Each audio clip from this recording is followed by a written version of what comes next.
Mobile, Alabama, summer 2025. The heat was already a living thing at 8 in the morning, thick and sweet like cane syrup poured over asphalt. Marlene Thibodeaux stepped off the Greyhound at the old station on Government Street with nothing but a cracked leather purse and a certified letter folded in her brassiere. 71 days ago, her late husband's lawyer had called from Atlanta and said the words she never thought she'd hear.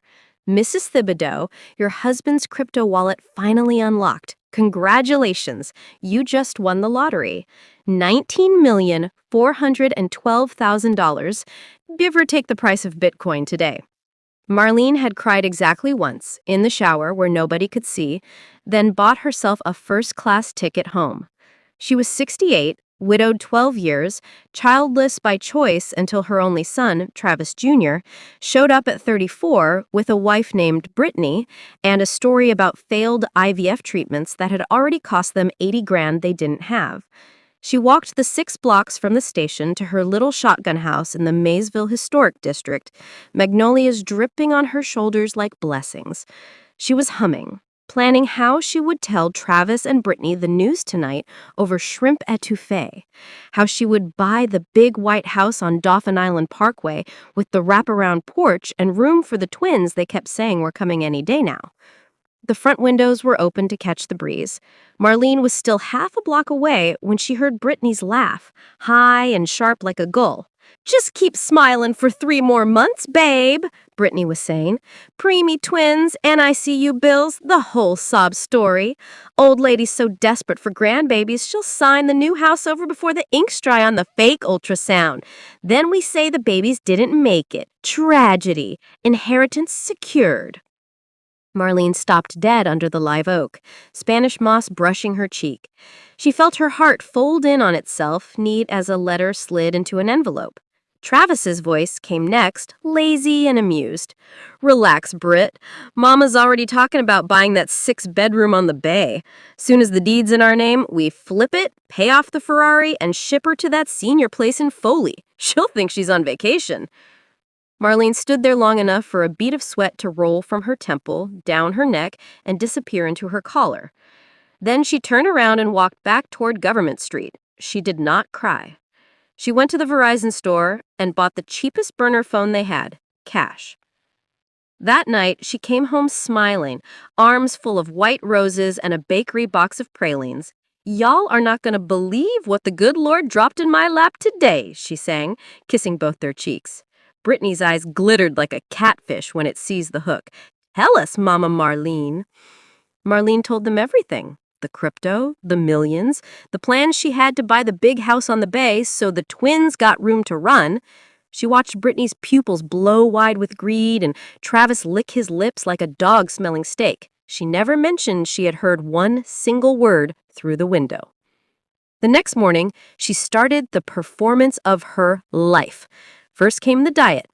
"High-risk twin pregnancy needs special nutrition," she announced, setting 2-gallon jugs of green juice on the counter, kale, spinach, wheatgrass, liver powder, and just enough cayenne to make the throat burn.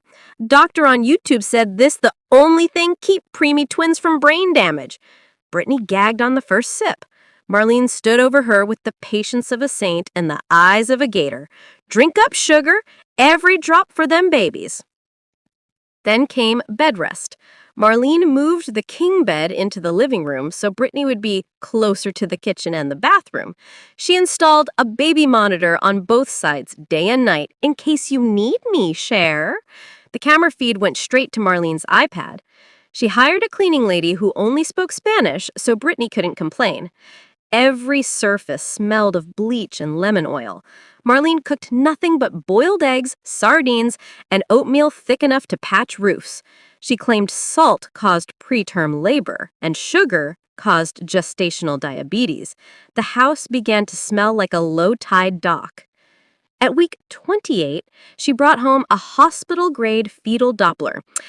"Let's hear them heartbeats, darlin'." Brittany turned the color of spoiled milk. It kicks too much. The doctor said not to overstimulate." Marlene smiled the smile that had terrified 4th graders for 30 years. "Doctor don't know my bloodline. We strong. Hold still." The wand slid over the silicone belly inserts Brittany had ordered from some sketchy site in Shenzhen. Static. Marlene pressed harder. More static. Must be them twins playing hide and seek. She patted Brittany's cheek hard enough to leave pink fingerprints. We try again tomorrow. Week 30, she booked the maternal fetal medicine specialist in Mobile, the most expensive one, the one who only took cash or concierge retainers. Money ain't no object now, she told them cheerfully. My grandbaby's getting the best. The night before the appointment, Marlene heard them whispering through the baby monitor. We can't go, Brittany hissed. They'll do a real ultrasound. I'm telling you, we stage preterm labor tonight. You call 911, I'll scream. We say the babies came too early and didn't make it. She'll be so brokenhearted she'll sign anything. Travis hesitated. What about the bodies? People gonna ask questions. We buy piglets from the butcher, wrap 'em in blankets. Nobody gonna DNA a dead preemie, trust me. Marlene closed her eyes in the dark bedroom and felt something inside her chest click shut forever. The next morning, she drove them to the appointment herself. Brittany kept clutching her fake belly and moaning about contractions. Marlene reached over and squeezed her knee, gentle as a cottonmouth. Almost there, baby girl. Dr. Hernandez was waiting in the ultrasound suite, a kind-faced woman with silver streaks in her braid. Marlene had gone to high school with her mama. They hugged like sisters. Mrs. Thibodeaux, let's see these twins, Dr. Hernandez said warmly. Brittany tried to bolt for the door. Marlene's hand clamped on her wrist like a handcuff. Now, Doctor done flew in special from New Orleans. The wand touched gel-slick skin. The screen lit up, black and white and empty. Dr. Hernandez didn't even blink. She simply turned the screen toward Brittany and Travis. Mrs. Thibodeaux, there is no pregnancy. There has never been a pregnancy. In fact, she clicked a few buttons and pulled up an old chart. You underwent a full hysterectomy in 2019 after a ruptured ectopic, correct? The room went church quiet. Brittany opened her mouth. Nothing came out but a squeak. Travis found his voice first. There's some kind of mistake. We got pictures. Marlene finally spoke, soft as magnolia petals and twice as deadly. I know y'all got pictures. I saw the Etsy shop reviews. 4 stars, fast shipping, realistic weight. Shame they don't come with heartbeats.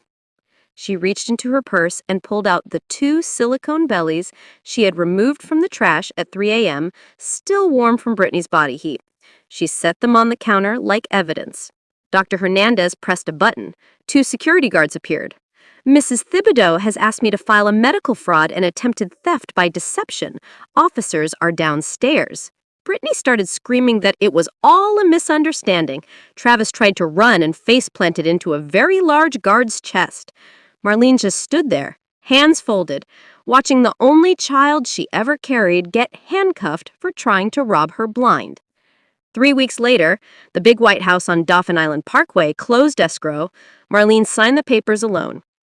The realtor asked if she wanted to list the bedrooms. 6, Marlene said. All of 'em's the children who ain't got nobody. She turned the entire property into a group home for foster kids aging out of the system, gave them bedrooms with ocean views, college scholarships, and a grandma who made shrimp etouffee on Sundays and never asked for a damn thing in return. On move-in day, 12 teenagers carried boxes up the wide porch steps while Marlene stood on the widow's walk in a bright red dress, wind whipping her silver hair like a victory flag. Somebody asked what she wanted to name the place. She thought about the piglets Brittany planned to pass off as dead grandbabies, about the green juice and the baby monitor, and the way greed looks when it thinks nobody's watching. She smiled, slow and sweet as pralines. Call it Second Chance House. Lord knows some of us only get one. Down on the beach that evening, she scattered the ashes of the silicone bellies into Mobile Bay and didn't cry once. Somewhere across town, Brittany was serving 18 months for fraud and Travis was washing dishes at Waffle House to pay restitution. Marlene raised a glass of champagne to the sunset, toes in the warm sand. Here's to real heartbeats and to never be in anybody's fool twice. The waves carried the silicone out to sea, and Marlene Thibodeaux turned 70 with 12 new grandchildren who called her Mama Marlene and never once asked her for a dime.